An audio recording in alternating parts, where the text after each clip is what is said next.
नमस्कार दोस्तों, मैं हूं पुष्पेंद्र पांडे और अक्षर एकेडमी में आपका स्वागत है। आज हम हिंदी की पहली क्लास लेकर आए हुए हैं। हिंदी की पहली क्लास प्रारंभ हो रही है।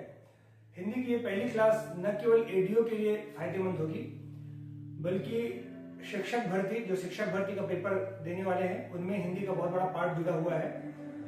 और जो हमारा सब इंस्पेक्टर के लिए जो पेपर दे रहे हैं उनके सिलेबस में सब इंस्पेक्टर में बड़ा पार्ट जुड़ा हुआ है, तो ये सब इंस्पेक्टर के लिए भी बड़ा उपयोगी होगा। आज के टॉपिक में अपन हिंदी भाषा का विकास देखेंगे। हिंदी की बाकी चीजों को भी पढ़ेंगे, लेकिन कभी कभी हिंदी भाषा का विकास पूछ लेता है। उस हिंदी भाषा के विकास को अपन पढ़ने का प्रयास करेंगे, देखेंगे क्या क्या चीजें हैं। तो आइए शुरू करते हैं।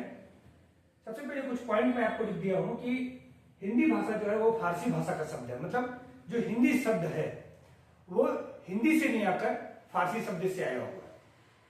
जो अरबी फारसी है, जो ईरानी लोग हुआ करते थे, वो सिंधु नदी को पार करके भारत में प्रवेश करते थे। क्योंकि उनका उच्चारण जो है उतना शुद्ध नहीं था, तो वो जो सिंधु नदी है उसको हिंदू नदी के नाम से पुकारा करते थे।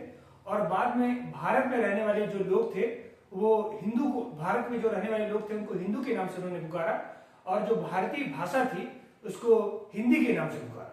तो जो फारसी भाषा का जो शब्द है, हिंदी जो है वो फारसी भाषा का शब्द है, याद रखिएगा, हिंदी का नहीं। दूसरा पॉइंट लिखा है कि भारत में लगभग 3000 बोलियां हैं। मतलब अगर विश्व में देखा जाए तो 6000 बोलियां बोली जाती है पूरे विश्व भर में, और उनमें से 3000 बोलियां केवल भारत में बोली जाती है। बोली क्या होती है? भाषा का एक छोटा रूप है बोली, जो क्षेत्रीय क्षेत्र में बोली जाती है, जिसमें साहित्य रचना नहीं की जाती है, उसको बोली कह देते हैं। यहाँ पर भाषा में साहित्य रचना होती है। जो भाषा शब्द है वो भाष धातु से पैदा हुआ है। यानी भाषा शब्द जो कहलाता है वो किस शब्द से कहलाता है? भाष धातु से बना हुआ है। जो संस्कृत का बना हुआ है भाषा, उससे भाष धातु से बना हुआ है, जिसका अर्थ होता है बोलना। यानी जो भी व्यक्ति बोलेगा किसी न किसी भाषा का इस्तेमाल तो जरूर करेगा, इसलिए जो भाषा शब्द है वो भाष धातु से बना हुआ है, जिसका अर्थ क्या होता है? बोलना। फिर भाषा की सबसे छोटी इकाई ध्वनि होती है या वर्ड होती है। दोनों पेपर में पूछा हुआ है कि भाषा की सबसे छोटी इकाई क्या होती है। अगर ध्वनि ऑप्शन में दिया हुआ है तो पहले ध्वनि लगाइए, और अगर ध्वनि ऑप्शन में नहीं दिया हुआ है तो वर्ड लगाइए। असल में ध्वनि और वर्ड दोनों लगभग एक ही चीज है। ध्वनि वह है, इसके बारे में हम आगे वाले क्लास में चर्चा करेंगे, लेकिन साथ में आप समझ लीजिए कि ध्वनि वह है जो मुख से उच्चारित की जाए। यानी मुख से जो आपको सुनाई दे रहा है अभी जो मैं बोल रहा हूं, वो ध्वनि के रूप में। तो ध्वनि के रूप में अगर हमने उच्चारण किया, वो प्रोनाउंस किया, साउंड निकला, आवाज निकला, तो ध्वनि के रूप में होगा। ध्वनि का इस्तेमाल सभी जीव करते हैं संचार के लिए, यानी जो अपने कम्युनिकेशन के लिए हर एक जीव किसी न किसी ध्वनि का इस्तेमाल जरूर करता है। तो इसीलिए ध्वनि को क्या माना गया है? भाषा की सबसे छोटी इकाई माना गया है। ध्वनि कभी नहीं बदलती है, चाहे विश्व में कितनी भी भाषाएं हो, उनको ध्वनि को कभी बदला नहीं जा सकता है। ध्वनि उनकी वैसी होगी। जैसे चाइनीज में आपको क बोलना है तो चाइनीज में भी क ही बोलना पड़ेगा, क का उच्चारण करना पड़ेगा आपको। अंग्रेजी में भी क का उच्चारण करना पड़ेगा तो क ही बल्कि लिखित वाला जो शब्द है वो बदलता रहता है। तो जो लिखित रूप है वो वर्ण कहलाता है। जैसे क, ख, ग, घ, ये जो वर्ण के रूप में हम लिखते हैं, शब्दों के रूप में लिखते हैं, वर्णों के रूप में लिखते हैं, तो वो वर्ण कहलाते हैं। आगे क्लास में अपन इसको डिटेल में पढ़ेंगे। तो जो मुख से उच्चारित की जाए वो ध्वनि है, और जिसको लिख दिया जाए, जैसे बोर्ड में मैंने शब्द लिख दिए हैं, वो क्या कहलाएंगे? आपके वर्णों का समूह है, यानी वर्ण कहलाएगा। तो भाषा की सबसे छोटी इकाई ध्वनि होगी। ध्वनि ऑप्शन में लिखे तो आप वर्ड लगा लीजिए, ऑप्शन में दोनों आंसर सही होंगे। हिंदी भाषा जो है वो आर्य भाषा परिवार के अंतर्गत आती है। यहाँ पर मैंने भाषा परिवार समझाया हुआ है, अभी बताता हूँ। हिंदी जो है वो भाषा आर्य भाषा परिवार के अंतर्गत आता है। माना जाता है कि आर्यों का आगमन भारत के किसी दूसरे क्षेत्र से हुआ है, इसलिए हिंदी जो है वो आर्य भाषा के अंतर्गत आएगी। अब यहां ये समझ लीजिए कि भारत में 4 आर्य भाषा है, 4 भाषा परिवार। भाषा परिवार क्या होता है कि एक ही भाषा से मिलते जुलते कई बोलियां हो सकती है। भाषा जो बृहद रूप में इस्तेमाल किया जाता है, जिसमें साहित्य रचना होती है, और बोली उसे कहते हैं जिसे छोटे क्षेत्र में, सीमित क्षेत्र में बोली जाती है, और बोलचाल के लिए इस्तेमाल की जाती है, लिखने के लिए इस्तेमाल नहीं की जाती है बोली का। तो भारत में 4 भाषा परिवार हैं: भारोपी भाषा परिवार, द्रविड़ भाषा परिवार, ऑस्ट्रिक भाषा परिवार और चीनी तिब्बती भाषा परिवार। कौन कौन सी? भारोपी भाषा परिवार, द्रविड़ भाषा परिवार, ऑस्ट्रिक भाषा परिवार और चीनी तिब्बती परिवार। भारोपी भाषा जो होती है भारतीय प्लस यूरोपीय से मिलकर बनी हुई है और यही भाषा परिवार आर्य भाषा परिवार जो अपन प्राचीन अभी हिंदी भाषा का जो विकास पढ़ रहे हैं, भारोपी भाषा ही आर्य भाषा परिवार का हिस्सा है। तो हिंदी भाषा को याद रखिएगा कि ये जो है आर्य भाषा परिवार का हिस्सा है। 4 भाषा परिवारों में आर्य भाषा परिवार का हिस्सा कौन है? हिंदी। दूसरा भाषा परिवार होता है द्रविड़ और तीसरा भाषा परिवार होता है आस्ट्रिक। ये दोनों भाषा परिवार जनजातीय भाषा इस्तेमाल की जाती है। जितने भी जनजाति जो है जिस भाषा का इस्तेमाल करते हैं, जो अलग अलग भाषाओं का इस्तेमाल करते हैं, वो भाषा परिवार आस्ट्रिक भाषा परिवार के होंगे या तो द्रविड़ भाषा परिवार के होंगे, जो बोलने में इस्तेमाल करते हैं। चौथा जो भाषा परिवार होता है वो चीनी तिब्बती भाषा परिवार होता है। चीनी तिब्बती भाषा परिवार का हमारे सीमांत क्षेत्र में होता है। सीमांत क्षेत्र कहने का मतलब जैसे अरुणाचल प्रदेश, सिक्किम, नेपाल के जो क्षेत्र है वहां, और आपका लद्दाख का जो क्षेत्र है वहां। तो चाइनीज और तिब्बत से जो चाइना और तिब्बत से जो लोग प्रदेश जुड़े हुए हैं वो चीनी भाषा परिवार का है। हमारे छत्तीसगढ़ में जो आपका जो है मेन पार्ट है वहां पर चीनी तिब्बती भाषा परिवार के लोग रहते हैं, वहां पर चीनी तिब्बती भाषा परिवार का इस्तेमाल किया जाता है। तो 4 भाषा परिवार भारत में होंगे, जिसमें से हिंदी जो है वो आर्य भाषा परिवार का हिस्सा है। ये हमने आपको बता दिया है। अब इस आर्य भाषा परिवार, क्योंकि हिंदी भाषा का विकास पढ़ रहे हैं तो भारतीय भाषा परिवार को अपन छोड़ देंगे, केवल भारोपी भाषा परिवार आर्य भाषा परिवार को देखेंगे। आर्य भाषा परिवार को असल में 3 भागों में बांटा जा सकता है। ये 3 भागों में जो बांटा जा सकता है वो अपन कालक्रम के हिसाब से पढ़ते हैं, अध्ययन के हिसाब से पढ़ते हैं, क्योंकि अध्ययन करने के लिए हमको भाषा परिवार एंड टाइमिंग के हिसाब से अपने को बांटना पड़ेगा। प्राचीन आर्य भाषा का जो टाइमिंग आता है वो 2000 ईसा पूर्व से लेकर 500 ईसा पूर्व के मध्य जो प्राचीन आर्य भाषा परिवार है उसका माना जाता है। प्राचीन आर्य भाषा परिवार में संस्कृत भाषा का इस्तेमाल किया जाता था। प्राचीन भाषा में संस्कृत भाषा का इस्तेमाल किया जाता था और इस संस्कृत भाषा में 2 तरह के संस्कृत चलते हैं, एक वैदिक संस्कृत और एक लौकिक संस्कृत। वैदिक संस्कृत क्या है? तो वैदिक संस्कृत वह संस्कृत है जिसमें वेदों की रचना की गई, जिसको पढ़ना बहुत ही कठिन है और इसका उच्चारण करना काफी कठिन है। चारों वेदों के 4 पाठ जो होते हैं, संहिता, ब्राह्मण, अरण्यक और उपनिषद, ये सारी चीजें एवं अन्य जितने भी वैदिक साहित्य होंगे वो सब वैदिक संस्कृत में लिखे गए, जिनको बहुत ही कठिन होता है। भाषा की एक खास विशेषता ये होती है कि भाषा हमेशा कठिन से सरल की ओर चलती है, यानी जितनी कठिन होगी इसके बाद और सरल रूप। तो वैदिक संस्कृत को पढ़ना बहुत ही कठिन था, तो हमारे लोगों ने, भारत के लोगों ने इस भाषा को और सरल करने का प्रयास किया और वैदिक संस्कृत का सरल रूप आया लौकिक संस्कृत। लौकिक संस्कृत जिसको पढ़ना थोड़ा आसान था, यानी वैदिक संस्कृत आज के मुकाबले में वो भी कठिन था, लेकिन वैदिक संस्कृत से थोड़ा सरल था। इस वैदिक संस्कृत में महाकाव्यों की रचना की गई। महाकाव्यों की रचना जैसे रामायण हो गया, महाभारत हो गया, कालिदास की रचना जैसे अभिज्ञान शकुंतलम, ऋतु संहारम, आपका जो है रघुवंशम, मेघदूतम, ये जो साहित्य आप पढ़ते होंगे उन साहित्यों को लौकिक संस्कृत में लिखा गया है। संस्कृत साहित्य ज्यादातर लौकिक संस्कृत में लिखे गए। वैदिक साहित्य सारे किसमें लिखे गए, जैसे वेद, उपनिषद वगैरह, वो वैदिक संस्कृत में लिखे गए, जबकि उसका सरल वर्जन है जो लौकिक संस्कृत हुआ उसमें महाकाव्यों की रचना की गई। ये बोलचाल में इस्तेमाल ना होकर लिखित साहित्य के रूप में उपलब्ध है। जो मध्यकालीन आर्य भाषा है इसका जो टाइमिंग होता है 500 ईसा पूर्व से लेकर 1000 ईसा पूर्व तक है। इसके ईस्वी तक है, 500 ईसा पूर्व से लेकर 1000 ईस्वी तक, ध्यान रखिए 1000 ईस्वी। इसमें 4 भाषाओं का इस्तेमाल किया गया है, पाली, प्राकृत, अपभ्रंश और अवहट्ट। पाली, प्राकृत, अपभ्रंश और अवहट्ट, ये 4 भाषाओं का इस्तेमाल किया गया है। पाली भाषा क्या है? तो पाली भाषा में बौद्ध साहित्यों की रचना की गई है, जबकि प्राकृत भाषा में जैन साहित्यों की रचना की गई है। पाली भाषा जिस समय बौद्ध काल था, गौतम बुद्ध का समय था, गौतम बुद्ध के समय बोलचाल की जो भाषा हुआ करती थी वो पाली भाषा ही हुआ करती थी। गौतम बुद्ध ने अपने जितने भी उपदेश दिए हैं वो पाली भाषा में ही दिए हैं। जन की भाषा थी उस समय की, तो पाली भाषा में इसे बौद्ध साहित्यों की रचना की है। भारत की उस समय भाषा जो बौद्ध काल में, गौतम बुद्ध के समय में भारत की जो भाषा रही है वो कौन सी भाषा रही है? पाली भाषा ही रही है। इसलिए बौद्ध साहित्यों की रचना पाली भाषा में की गई। पाली भाषा के साथ साथ ही प्राकृत भाषा का प्रचलन था, आगे पीछे नहीं है बल्कि साथ में ही है। प्राकृत भाषा, कुछ क्षेत्रों में प्राकृत भाषा का इस्तेमाल किया जाता था। जो जैन धर्म के संस्थापक हैं वर्धमान महावीर। महावीर ने उस समय की जो भाषा चलती थी पश्चिमी क्षेत्रों में, प्राकृत भाषा का इस्तेमाल किया और प्राकृत भाषा में अनेक साहित्यों की रचना हुई जो जैन साहित्य में शामिल किया गया है। तो पाली भाषा में बौद्ध साहित्य और गौतम बुद्ध के उपदेश, जबकि प्राकृत भाषा में जैन साहित्य और वर्धमान महावीर के संदेश, ये पाली और प्राकृत में। इसके बाद अपभ्रंश और अवहट्ट भाषा का विकास हुआ है।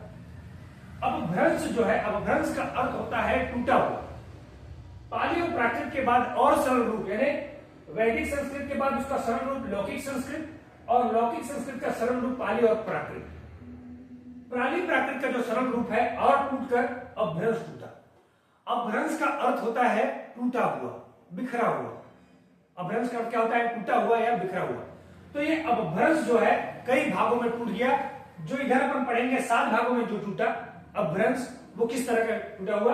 तो अपभ्रंश का कई तरह का विभाजन हुआ जो अपन आगे पढ़ने वाले हैं। लगभग 900 ईस्वी के आसपास अपभ्रंश का एक और सरल रूप जिसको अवहट्ट कहा गया, वो भी विकसित हो गया। तो अपभ्रंश के बाद जो उसका विकसित रूप था और सरल रूप था, वो क्या कहलाया? अवहट्ट के रूप में माना गया। लगभग 900 ईसा पूर्व के आसपास था। ये पूरा टाइमिंग 1000 ईसा पूर्व ईस्वी तक है। ये 900 ईस्वी तक अवहट्ट का विकास हुआ था। तीसरा, आधुनिक आर्य भाषा परिवार। अभी मध्यकालीन आर्य भाषा को अभी यहाँ डिटेल में पढ़ेंगे कौन कौन सा विभाजन है उसका।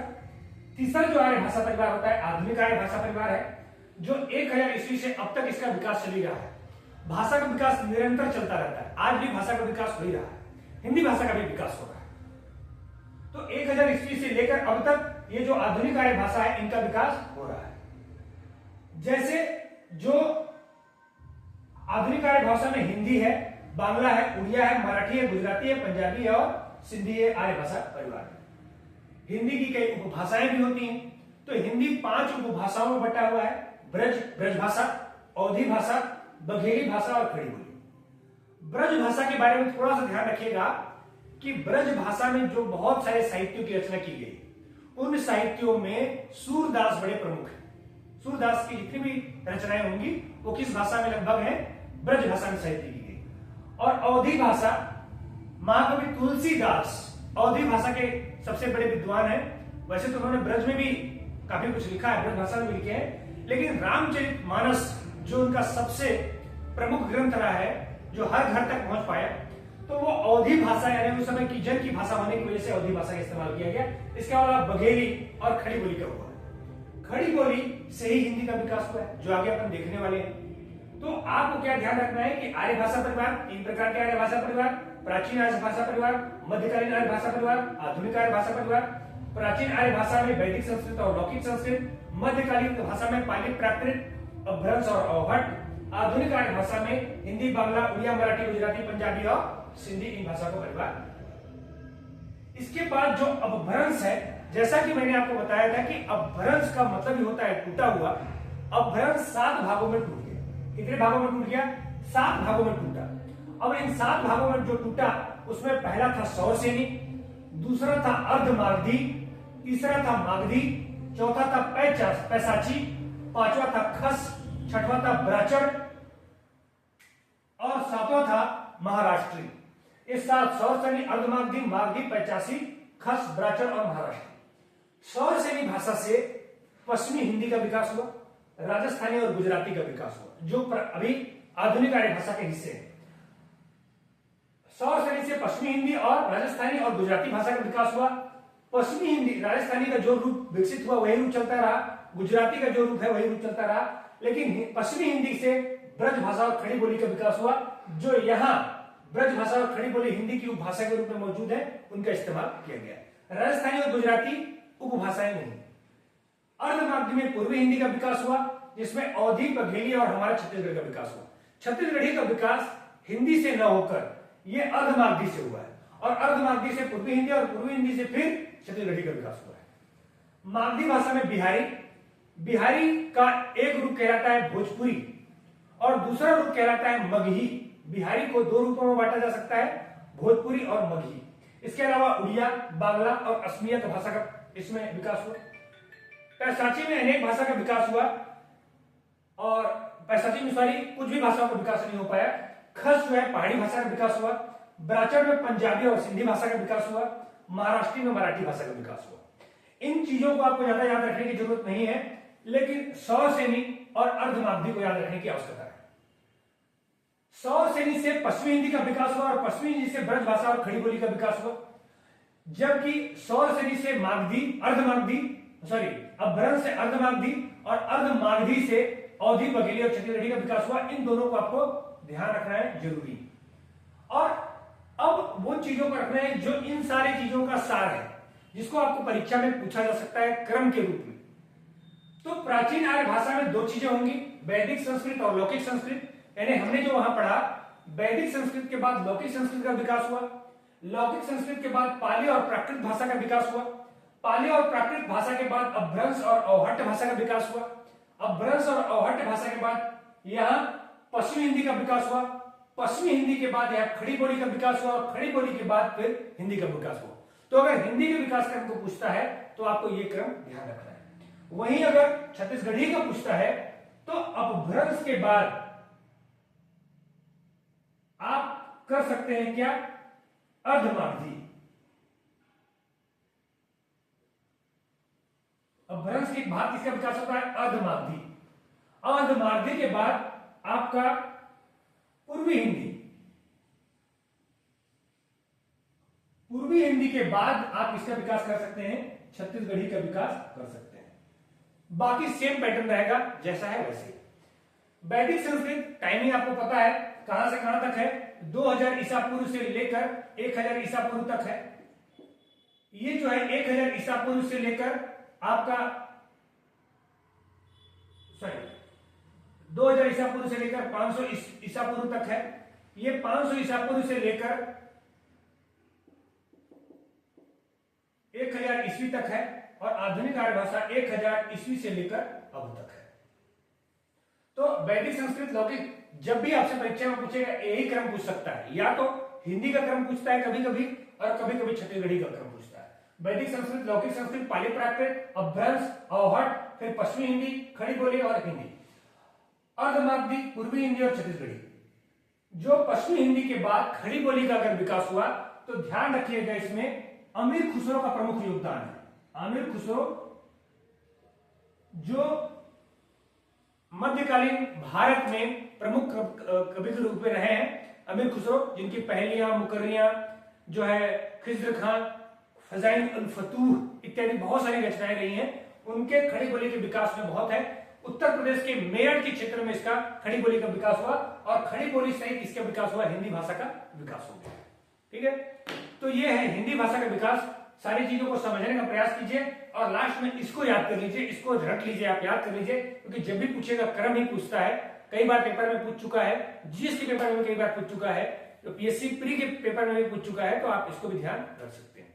ठीक है, इसके लिए एक प्रॉपर नोट्स बना दीजिए। इसको शॉर्ट में बताने का मैं प्रयास किया हूं, क्योंकि ये सीधे तौर पर नहीं पूछता है, इतना ही पार्ट वाला पूछता है, बाकी पार्टों को नहीं पूछता है। बाकी पार्ट आपके समझने के लिए, बाकी पार्टों सीधे सवाल नहीं पूछे जाते हैं, लेकिन ये वाला पार्ट आपसे सीधे सवाल पूछेगा। तो इस पार्ट को आपको याद करना है, बाकी चीजों को समझना है। आप प्रॉपर तरीके से नोट्स बना लीजिएगा। आज हिंदी की क्लासेस शुरू हो गई हैं, तो रोज एक हिंदी का वीडियो आपका जाता रहेगा। कल की जो क्लास होगी उसमें हम अगले टॉपिक में वर्णों के बारे में पढ़ेंगे, हिंदी के वर्ण, वर्णमाला, इनके बारे में पढ़ेंगे। वीडियो कैसा लग रहा है कमेंट करके बताइएगा। अगर वीडियो अच्छा लग रहा है तो प्लीज इसको शेयर कीजिएगा अधिक से अधिक। आज के लिए इतना ही, बहुत बहुत धन्यवाद। मैं अभी हट जाता हूं और हटने के बाद आप इसका स्क्रीनशॉट ले लीजिएगा, ताकि आपको जो है नोट्स बनाने में मदद मिले। ठीक है, थैंक यू।